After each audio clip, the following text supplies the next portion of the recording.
Bonjour à tous et bienvenue sur Public Sénat. Dans un instant, vous allez pouvoir suivre en direct la séance de questions cribles. Elle est consacrée aujourd'hui à la réforme de la justice. C'est Michèle Alliot-Marie, garde des Sceaux, ministre de la Justice, qui vient répondre aux questions des sénateurs. Une séance qui intervient alors que la suppression envisagée des jurés populaires fait polémique aujourd'hui. Le débat a été lancé par le député UMP Jean-Paul Garot. Il propose de créer en première instance des tribunaux criminels départementaux composés uniquement de magistrats et de juges. Selon le syndicat de la magistrature, cela éloigne un peu plus le peuple de la justice. Parmi les thèmes qui devraient être abordés cet après-midi par les sénateurs, il y aura aussi la réforme de la carte judiciaire, mais aussi l'application de la loi pénitentiaire. C'est Jean-René Lecerf, rapporteur UMP de ce texte au Sénat, qui interpelle la ministre à ce sujet. Les autres thèmes seront aussi la garde à vue. C'est également un thème cher aux sénateurs. Il propose la présence d'un avocat dès les premières heures de garde à vue. La ministre devra également s'expliquer sur le calendrier de la réforme pénale, un calendrier qui suscite des interrogations. La réforme pénale a en effet été reportée plusieurs fois. Dans un instant donc, les questions cribles dont je vous rappelle le principe. Le sénateur dispose de 2 minutes pour poser sa question. Le ministre 2 minutes pour lui répondre. Enfin, un autre sénateur a la possibilité éventuellement de répliquer pendant 1 minute. Donc tout de suite, direction l'hémicycle. Je vous souhaite une très bonne séance à tous.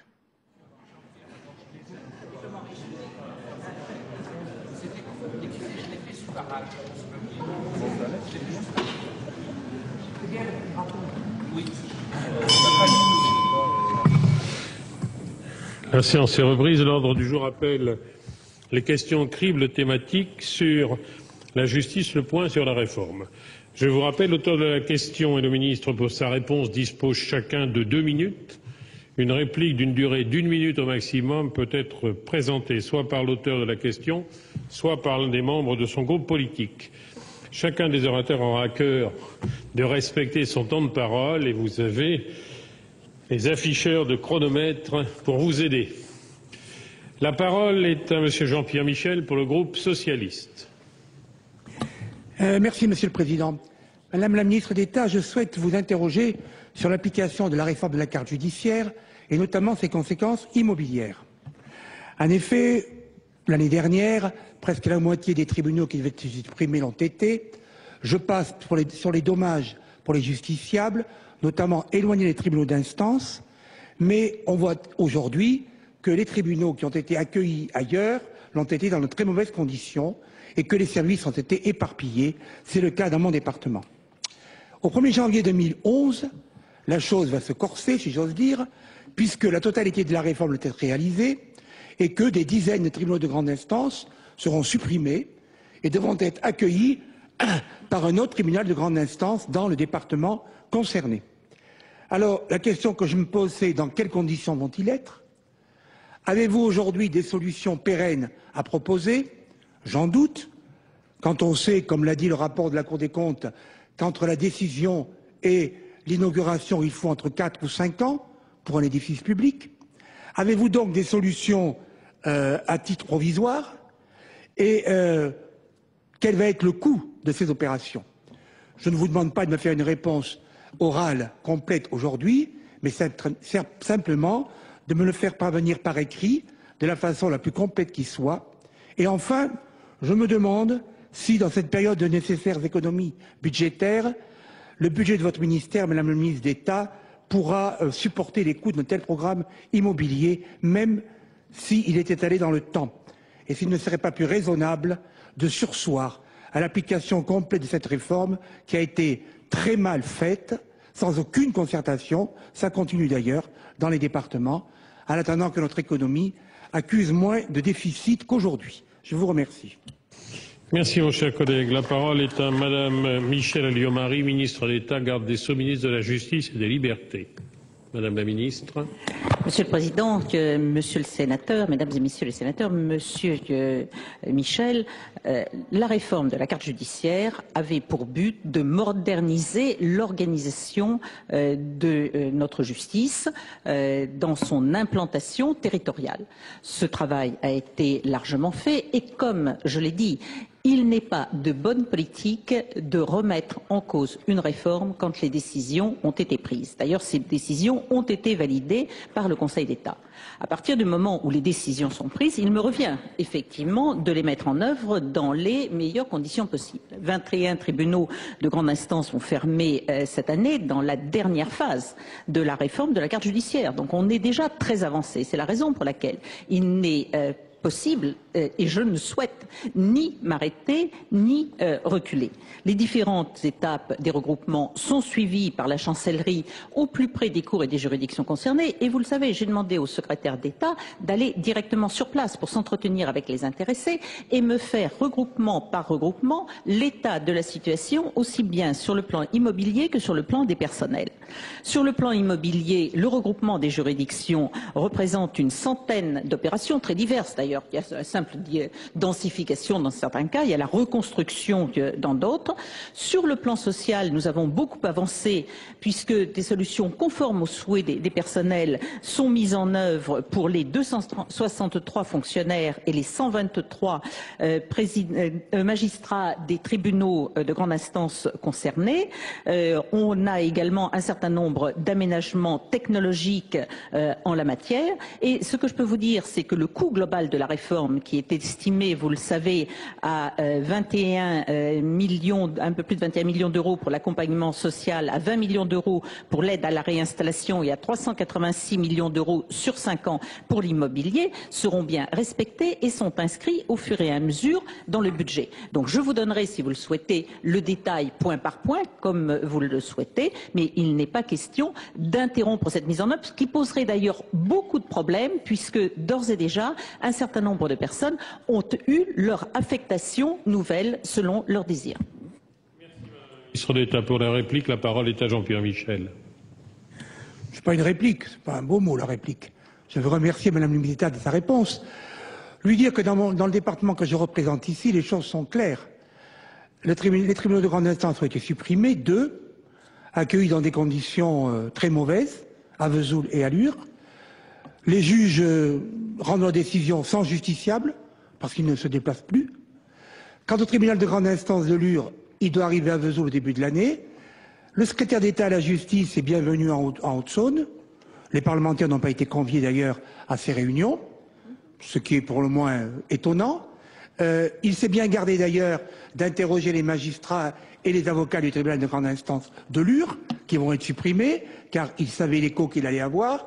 Et il s'est contenté, avec les élus de la ville de Vesoul, d'arpenter l'ancien hôpital qui a été déserté au profit d'un nouveau, la ville de Vesoul désirant vendre cette emprise et ses terrains. Cette opération a été faite, ce serait évidemment la plus chère qui pourrait se faire, mais comme votre collègue, le secrétaire d'État à la francophonie et maire de Vesoul, peut-être se fera-t-elle. Chers collègues, la parole est à Madame Nicole Borvo-Cohen-Seat pour le groupe communiste républicain, citoyen et sénateur des partis de gauche. Merci Monsieur le Président, Madame la garde des Sceaux. La loi du 5 mars 2007 a instauré la collégialité de l'instruction suite à l'affaire d'Outreau. Cette réforme était à notre sens peu ambitieuse, mais la collégialité était positive. Son application était prévue pour cette année 2010. C'était sans compter sur le manque persistant en personnel de justice et sur la volonté du Président de la République et du gouvernement de supprimer les juges d'instruction et de rendre le parquet maître des procédures. Pour l'heure, la contestation soulevée par votre projet de réforme vous a amené à surseoir à son examen, puis d'alors des dispositions de la loi de 2007. Encore une fois, dans tous les domaines de la justice, demeure la question criante et récurrente de ses moyens. L'application de la loi pénitentiaire l'illustre parfaitement. La suppression des tribunaux d'instance éloigne le citoyen de la justice, c'est-à-dire met fin à la proximité. L'aide juridictionnelle demeure dramatiquement inadaptée. Les crédits de programme accès au droit et à la justice ont même été réduits dans le budget 2010. Le budget de la justice en France est l'un des plus faibles d'Europe. Il a augmenté de 3,5% en 2010, aimez-vous répéter. Non seulement c'est bien peu, mais magistrats et greffiers n'ont rien vu. Une justice plus efficace et plus rapide, comme vous aimez à le répéter, oui, sauf à refuser qu'elle soit égale pour tous, cela nécessite d'accroître des crédits qui lui sont alloués. Ma question est donc la suivante.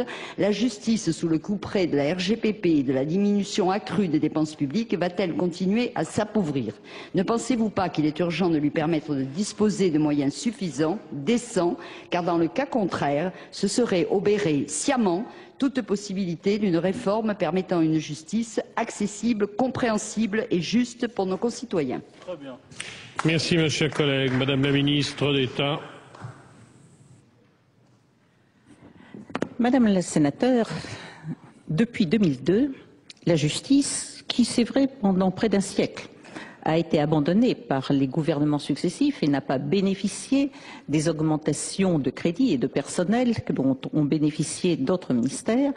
Depuis 2002, donc, a fait l'objet d'un traitement positif très particulier et depuis 2007, c'est l'un des très rares ministères qui, dans le cadre de la RGPP, a vu son nombre de magistrats et de fonctionnaires augmenter. Et ceci, les chiffres, vous devez les connaître. Et ceci continuera effectivement car nous avons besoin de moderniser notre justice, c'est-à-dire de répondre à des évolutions d'ailleurs de notre société avec la juridicisation croissante, avec également une tentation qui est celle de plaider de plus en plus. Et donc nous avons toute une série de dispositifs qui sont faits pour moderniser la justice, à la fois des dispositifs tels que la réforme de la carte judiciaire, mais également des dispositifs ayant trait à la réforme de la procédure pénale, à la réforme de l'aide judiciaire, à la réforme de la procédure civile, à la réforme des procédures elles-mêmes, avec notamment le développement de la médiation et de la conciliation. Avec tout ceci, effectivement, c'est une justice apte à répondre à la fois aux demandes des justiciables, apte à répondre à l'évolution de notre société et surtout apte à remplir son rôle de ciment de la société et d'unité de la société. Parce que le contentieux, c'est aussi un affrontement et c'est bien la raison pour laquelle j'entends développer la médiation et la conciliation qui sont des façons de ne pas aller jusqu'au contentieux et de préserver donc l'unité sociale et le tissu social de notre société. Contrairement à ce qui a été fait par un certain nombre de gouvernements dans le passé, y compris ceux auxquels votre groupe participait, il y a un effort très déterminé en faveur d'une modernisation de notre justice et d'ailleurs aussi de notre système pénitentiaire. Merci Madame la ministre d'État. Madame Nicole Boiveau-Cohen-Seat. Oui, je n'ignore pas que la justice est délaissée depuis fort longtemps. Je constate que depuis effectivement 10 ans, notre pays est passé en matière de dépenses de justice du 27e rang au 29e des pays européens. Donc, bien entendu, augmentation des crédits, mais judiciarisation de la société, ce que je ne partage pas forcément. Mais le constat est là, c'est que les moyens de la justice sont totalement insuffisants. Et d'ailleurs, je voudrais quand même citer la réforme envisagée, puisque nous en avons eu l'écho par la presse, comme possible des cours d'assises nous fait frémir. Outre le fond, dont on aura sans doute peut-être l'occasion de discuter, sur des jugements de première instance différents, sous une forme différente en deuxième instance, dans des procès criminels, je constate que on dit que le fonctionnement des cours d'assises est trop lent et qu'on veut une justice plus rapide. D'accord. Dans ces conditions, dans les conditions actuelles, on manque de juges, on manque de greffiers, on manque de tribunaux. Donc, dire que le remède à la lenteur des cours d'assises, c'est de supprimer les jurys populaires, c'est quand même fort de café, passez-moi l'expression. Donc, on va se demander si la justice, fonction régalienne s'il en est, ne va pas se trouver obligée de faire du partenariat public-privé, non seulement pour construire des bâtiments, mais peut-être pour payer aussi les magistrats. Merci, mes chers collègues. La parole est à Monsieur Jean-René Le Cerf pour le groupe Union pour un mouvement populaire. Mon cher collègue. Madame le ministre d'État, je souhaiterais faire le point sur la mise en œuvre de la loi pénitentiaire et donc sur la publication des textes nécessaires à son application. Si l'assignation à résidence avec surveillance électronique qui permettra de limiter le recours à la détention provisoire a fait l'objet d'un décret du 10 avril dernier, qu'en est-il de l'obligation d'activité? Obligation d'activité, l'une des mesures phares de cette loi, qui suppose que des initiatives soient prises offrant des opportunités renouvelées de travail ou de formation professionnelle en milieu carcéral. Je rappelle que cette obligation d'activité, qui prévoit une consultation des personnes détenues, s'accompagne en contrepartie d'une aide en nature ou en numéraire aux personnes indigentes. Dans le cadre du développement du travail carcéral, les représentants du gouvernement s'étaient d'ailleurs engagés lors des débats parlementaires à mettre en chantier une réforme du Code des marchés permettant d'attribuer un droit de préférence à équivalence d'offres aux entreprises donnant du travail aux personnes détenues ou aux services pénitentiaires de l'emploi. Où en sommes-nous? De même, beaucoup d'espoir repose sur l'élaboration de règlements intérieurs cadres communs à chaque catégorie d'établissements pénitentiaires, maison d'arrêt, centre de détention, maison centrale, qui permettrait enfin une solution globale à des problèmes quotidiens particulièrement sensibles, comme le coût des cantines ou de la location des téléviseurs, ou comme l'incitation à l'usage de formules classiques de politesse, madame, monsieur, et au vouvoiement. Enfin, le contrôleur général des lieux de privation de liberté a exprimé devant la commission des lois de notre Assemblée son souci de voir respecter la confidentialité des courriers qu'il échange avec les personnes détenues. Qu'en est-il aujourd'hui? Avec la loi pénitentiaire, nous sommes nombreux à être convaincus d'avoir voté un texte fondateur. Il convient qu'avec l'aide du gouvernement et de l'administration pénitentiaire, il puisse s'appliquer dans son intégralité le plus rapidement possible. Je sais que vous y veillez, Madame le ministre d'État, et je vous en remercie. Mon cher collègue, la parole est à Madame Michèle Alliot-Marie, ministre d'État, garde des Sceaux, ministre de la Justice et des Libertés.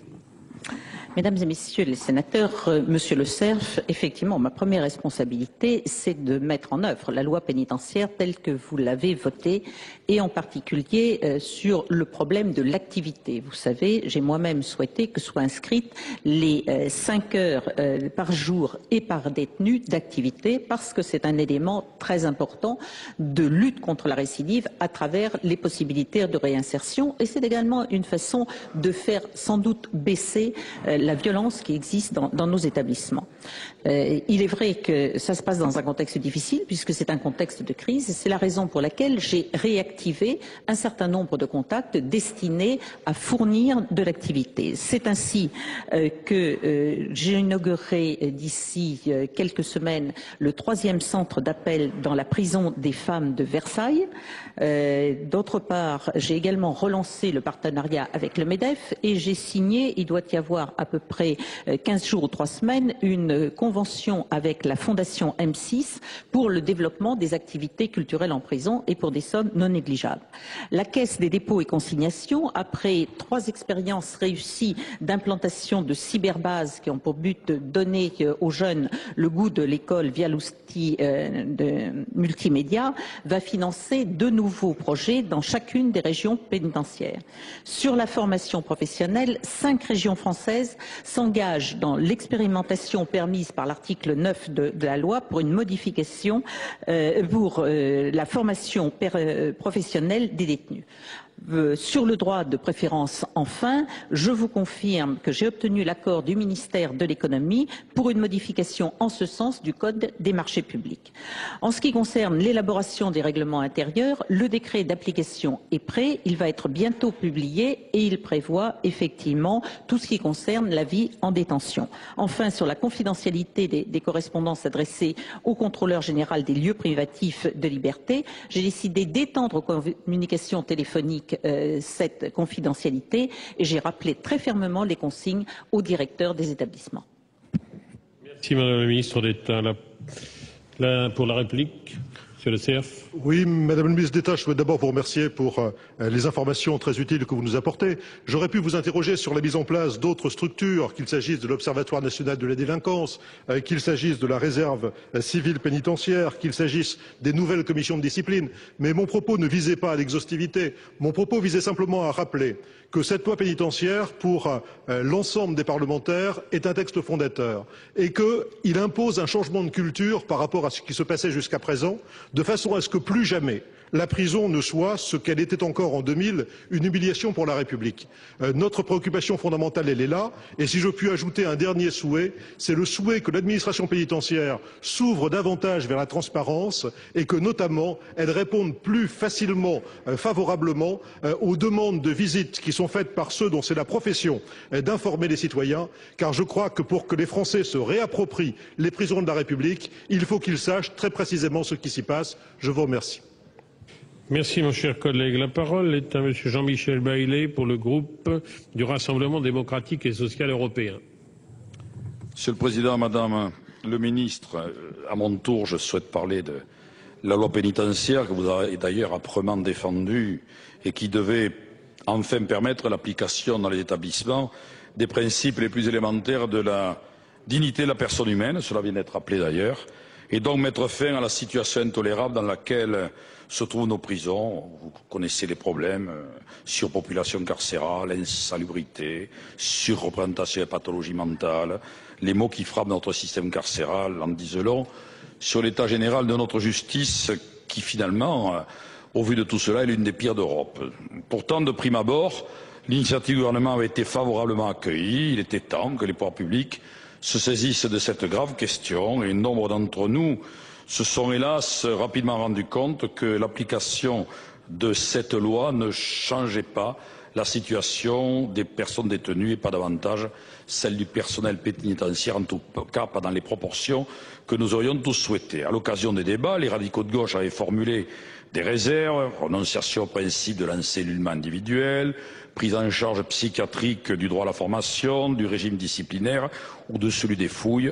Or, la politique sécuritaire du gouvernement n'a fait qu'alimenter les flux d'entrée en établissement pénitentiaire sans que ne soit menée une réelle réflexion sur les politiques de réinsertion. Et loin de résoudre cette situation, cette politique a été sévèrement critiquée par le Comité contre la torture des Nations Unies dans les observations présentées le 14 mai dernier. Le contrôleur général des lieux de privation de liberté, dans son dernier rapport, ça a été aussi rappelé, notait que les personnes sortent rarement de prison autrement que brisées ou révoltées et stigmatisées. Au passage, le fait que la sécurité est devenue un prétexte à l'extension des limitations des droits à la liberté. Alors, Madame le garde des Sceaux, qu'avez-vous aujourd'hui à répondre à ces critiques qui émanent d'autorités à la légitimité incontestable? Quand allez-vous dépasser les déclarations de bonnes intentions pour mettre enfin notre droit pénitentiaire en conformité avec les valeurs de la République que je crois nous partageons? Merci, mon cher collègue. La parole est à Madame Michèle Alliot-Marie, ministre d'État, garde des Sceaux, ministre de la Justice et des Libertés. Monsieur Baillet, vous êtes un parlementaire trop expérimenté pour ne pas voir une petite pointe de mauvaise foi dans ce que vous dites. La loi pénitentiaire a été votée il y a combien? Il y a 7 mois. Et vous demandez qu'elle produise immédiatement ses effets, s'agissant, pas de mesures simples, de construction. Alors oui, Monsieur Baillet, depuis 2002, les programmes de construction pénitentiaire n'ont jamais été aussi importants. Et ils se produisent. Et il y a régulièrement plusieurs ouvertures de nouvelles prisons chaque année, ce qui nous permet de désengorger. Et de ce point de vue, le programme est bien tenu. Et vous le savez, le président de la République a même décidé de créer 5000 places supplémentaires au-delà des programmes, et notamment du 13 200 déjà engagés, pour pouvoir faire baisser encore cela. Et j'ai pris effectivement un engagement. Et vous savez que j'ai dit qu'il fallait être réaliste aussi, parce que ce n'était pas du jour au lendemain que l'on pouvait arriver à avoir le nombre de places permettant un encellulement individuel, surtout si on doit tenir compte aussi du fait que vous avez une surpopulation dans certaines régions et une non-surpopulation dans d'autres. Donc je crois qu'il faut être aussi réaliste en la matière. Jamais il n'y a eu autant de faits. Et il est faux de dire d'ailleurs qu'il y aurait une politique sécuritaire qui augmenterait les flux d'entrée, puisque nous avons au contraire une baisse du nombre des personnes en détention et une baisse sensible au cours de ces dernières années.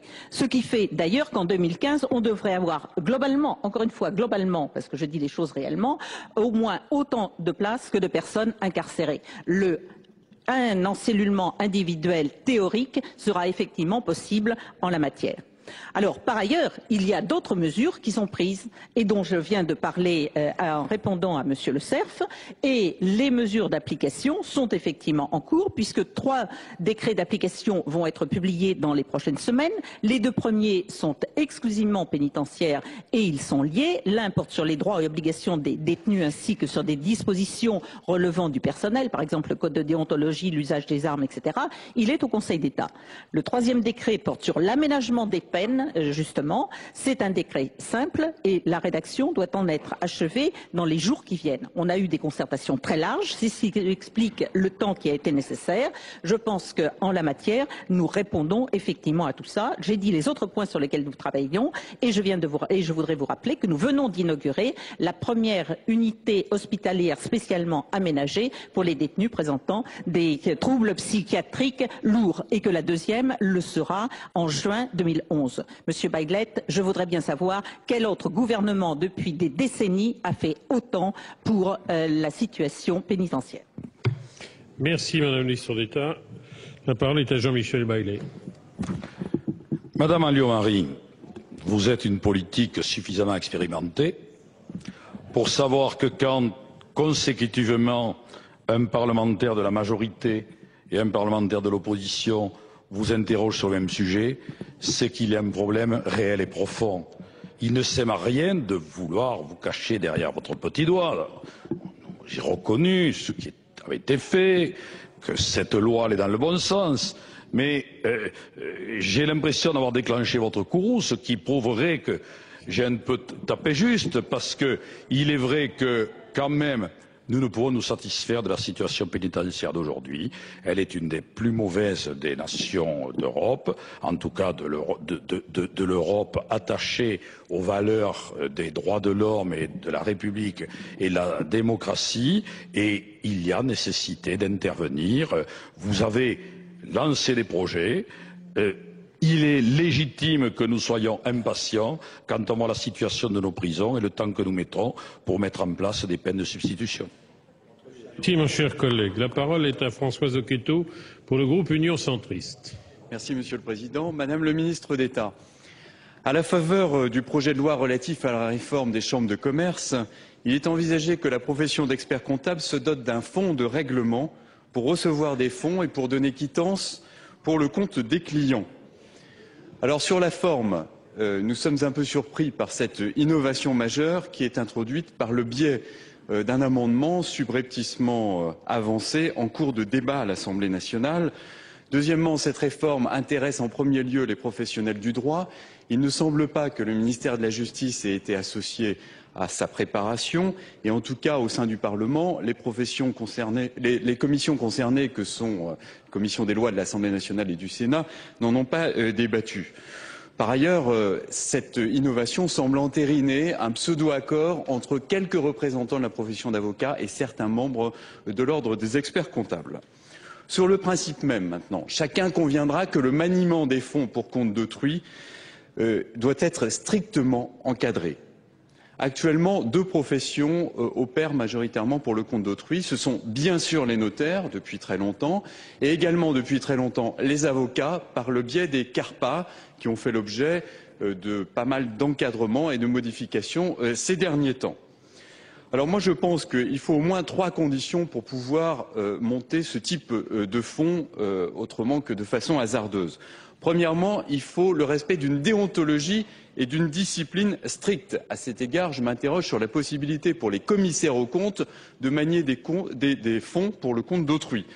Deuxièmement, le maniement de fonds résulte de l'exercice de missions spécifiques de rédaction d'actes ou de résolution des conflits, tels que le font les notaires ou les avocats. Enfin, il doit s'agir d'une mission de service public et non d'une convenance pour faire des affaires, tout simplement.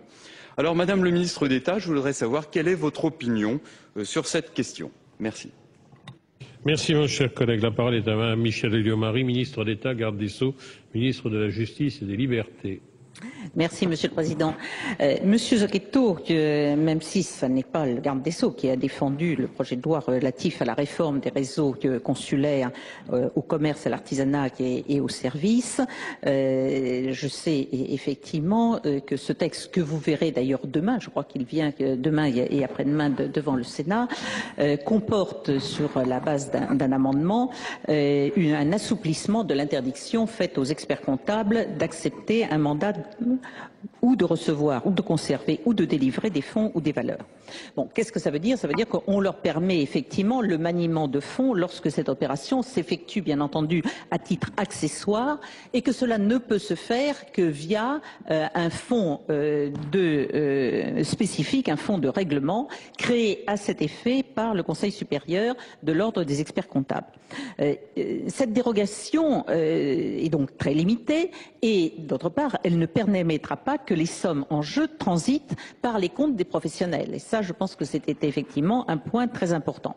Alors, vous l'avez dit, il faut que de toute façon ceci soit très encadré, et effectivement, le fonctionnement et les modalités du fonds seront fixés par un décret en Conseil d'État.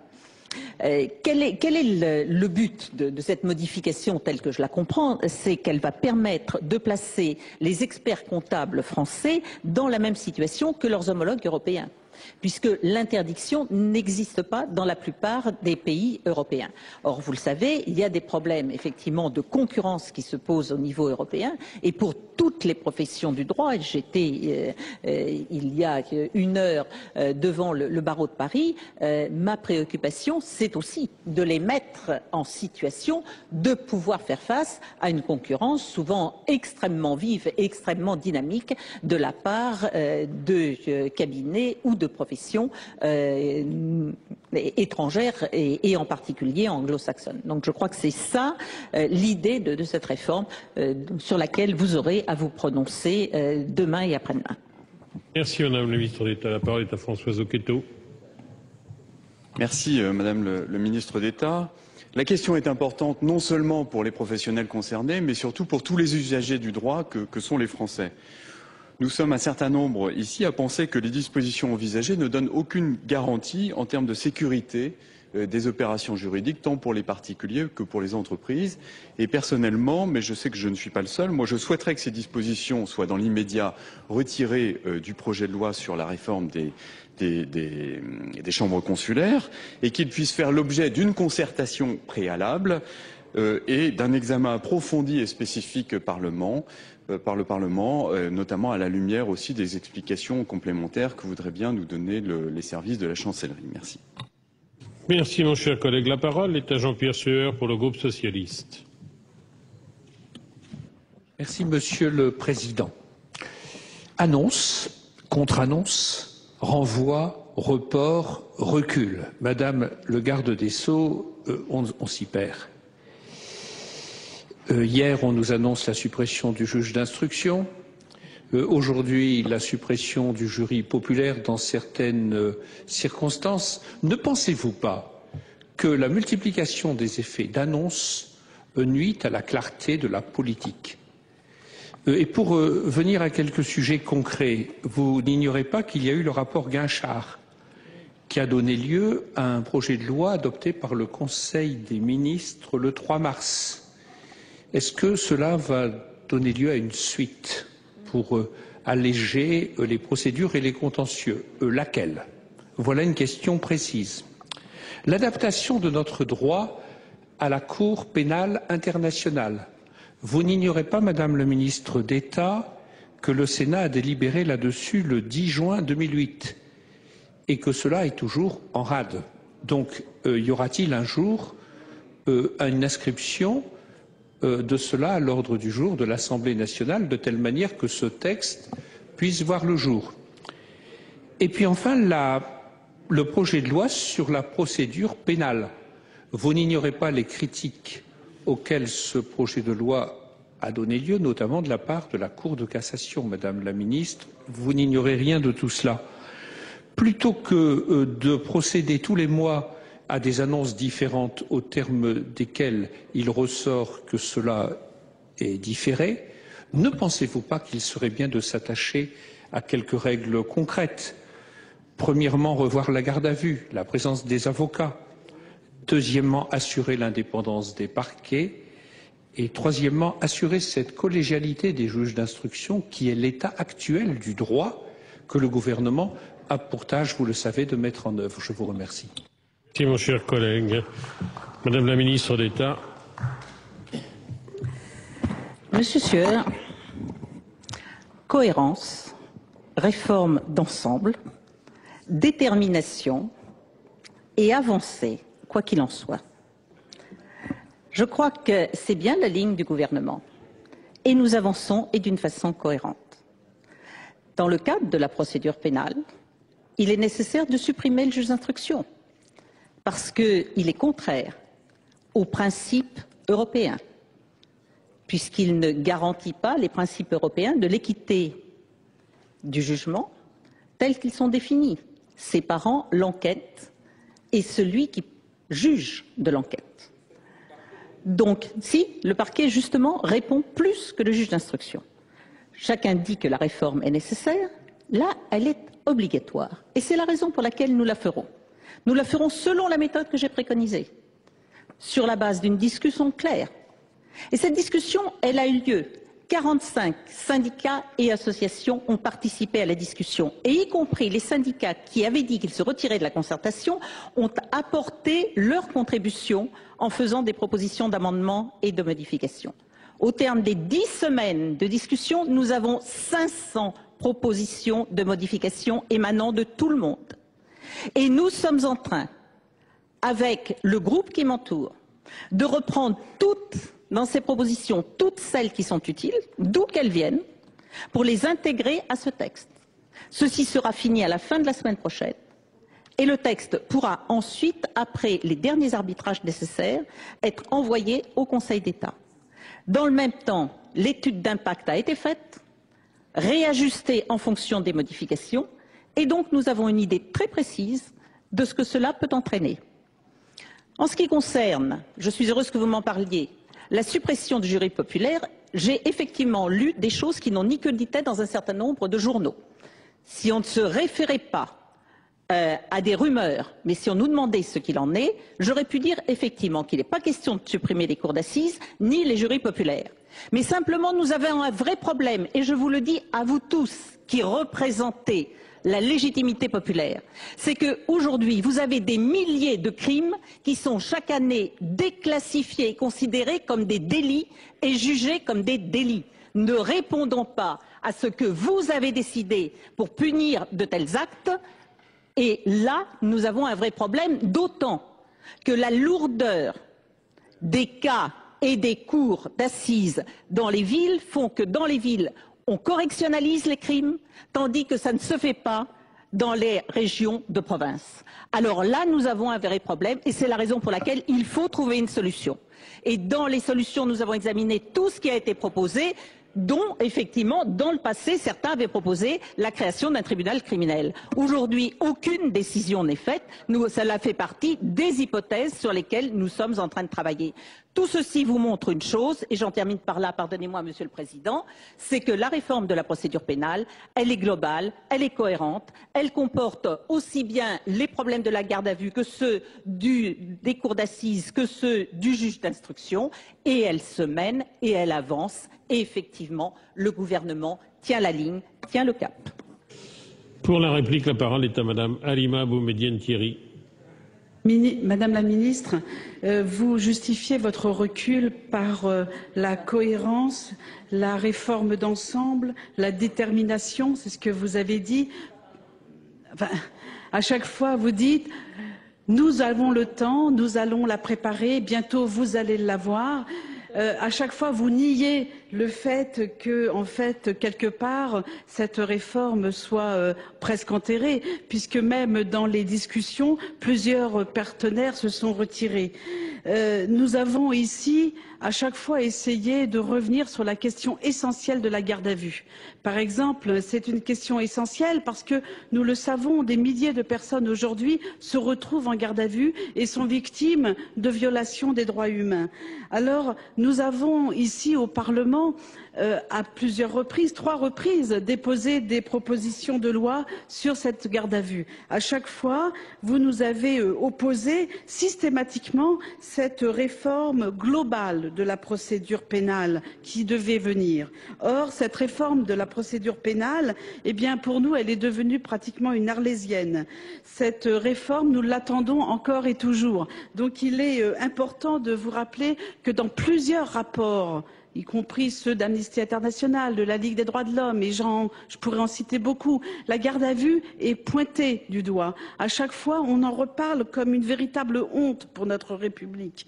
Alors, je vous en prie, Madame la Ministre, en tant que parlementaire, je voulais vous dire simplement que nous n'allons pas rester les bras ballants devant l'inertie du gouvernement. Nous avons décidé, et d'ailleurs, Monsieur le Président de la Commission l'a dit à plusieurs reprises, nous avons décidé de revenir à la charge sur cette garde à vue parce que c'est un élément, une question essentielle. Aujourd'hui, nous ne pouvons plus, et tout le monde judiciaire est d'accord avec nous, nous ne pouvons plus attendre sur cette question.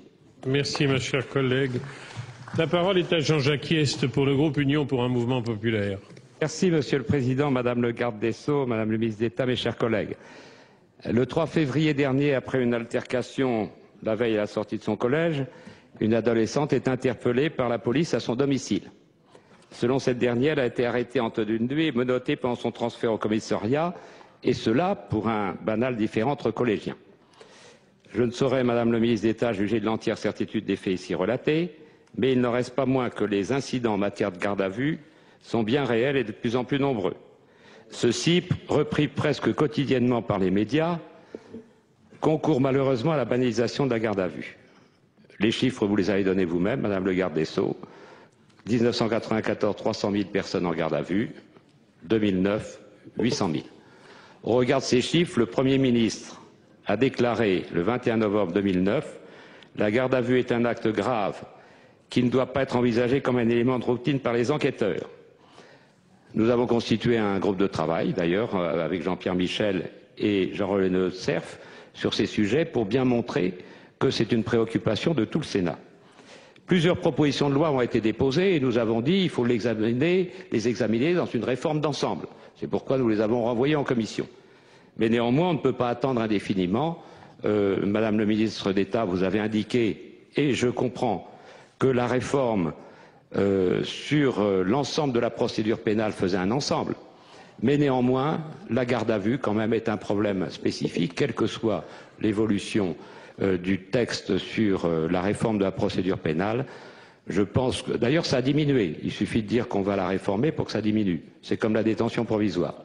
Pouvez-vous nous garantir, Madame le ministre d'État, que les dispositions relatives à la garde à vue pourront faire l'objet, prioritairement, après tout, si vous déposez l'ensemble du projet de loi, au moins cet aspect des choses pourrait être examiné dans des délais rapides. Je crois qu'il en va quand même de la dignité des personnes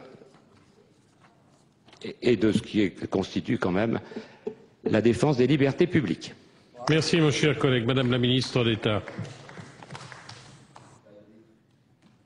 Merci, Monsieur le Président. Monsieur le Président Hyest, oui, vous avez raison de rappeler que la garde à vue est aujourd'hui trop importante et que son régime doit être modernisé. Et c'est bien ce sur quoi nous travaillons.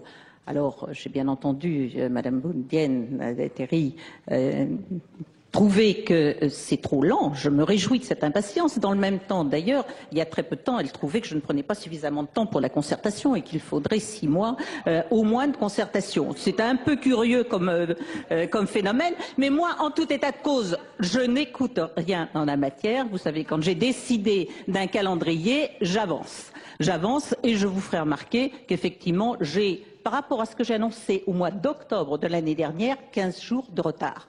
Vous me direz que 15 jours de retard sur une année et sur une réforme qui bouleverse complètement, qui refonde la procédure pénale, c'est sans doute peu.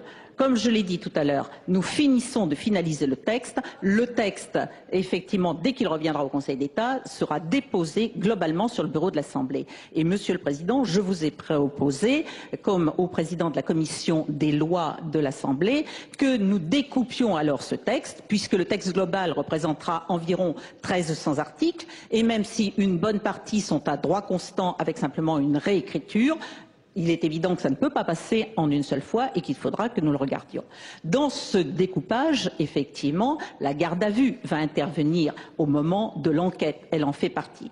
Alors, bien entendu, nous pourrons examiner la garde à vue, mais ce qu'il faut bien voir, c'est que ces dispositifs sur la garde à vue que nous avons mis améliorent sensiblement la situation, mais ne peuvent pas être complètement détachés d'un certain contexte parce que, justement, nous apportons des garanties supplémentaires qui sont liées à ce contexte. Dans la nouvelle réforme, il y a par exemple plus de contradictoires. Nous donnons aussi à l'avocat, notamment dans la garde à vue, beaucoup plus de possibilités d'intervenir, ce qui est logique avec le contradictoire. Mais est-ce que ça a un sens d'introduire le contradictoire dans la garde à vue si ensuite il n'existe plus pendant toute la procédure jusqu'au moment où on va devant le tribunal? C'est une véritable difficulté. Alors bien entendu, il y a des mesures qui se séparent telles que celles qui permettent d'entendre des personnes sans qu'elles soient en garde à vue sur des cas relativement simples et clairs. Il y a d'autres mesures où il faut un découpage que nous ferons ensemble parce qu'effectivement, il doit représenter un bloc de 200 ou 300 articles, mais que ça n'est pas toujours facile pour garder la cohérence et surtout l'efficacité du texte. Nous le ferons ensemble dès cet été et ça nous permettra sans doute d'avoir dans le courant des mois suivants la possibilité d'examiner un texte. Merci Madame la Ministre d'État. Jean-Jacques Hyest. Merci Madame le Ministre d'État. Effectivement, je pense qu'il faut commencer par un morceau et c'est une réforme d'ensemble. Nous n'aurons pas fini au bout de 3 mois parce que c'est quand même une réforme considérable. Néanmoins, Madame le garde des Sceaux, je pense qu'il peut être appelé et quand même c'est sous l'autorité des parquets. Les parquets peuvent avoir une action vis-à-vis des forces de police pour leur rappeler que la garde à vue n'est pas quelque chose de banal. Et pourquoi, si les parquets étaient actifs dans ce domaine, je vous assure bien que le nombre de gardes à vue diminuerait. Je pense quand même que là aussi, il y a un rôle des procureurs et je considère que de ce point de vue, il y a encore des progrès à faire en attendant la grande réforme que nous espérons tous. Merci mon cher collègue. Mes chers collègues, je vais suspendre la séance. Elle sera reprise à 18 h pour la suite de l'examen du projet de loi relatif à la démocratie. C'est la fin de cette séance de questions cribles consacrée à la réforme de la justice. Si vous souhaitez la revoir, notre site internet publicsénat.fr. À suivre le journal de 18 h présenté ce soir par Michel Grossior.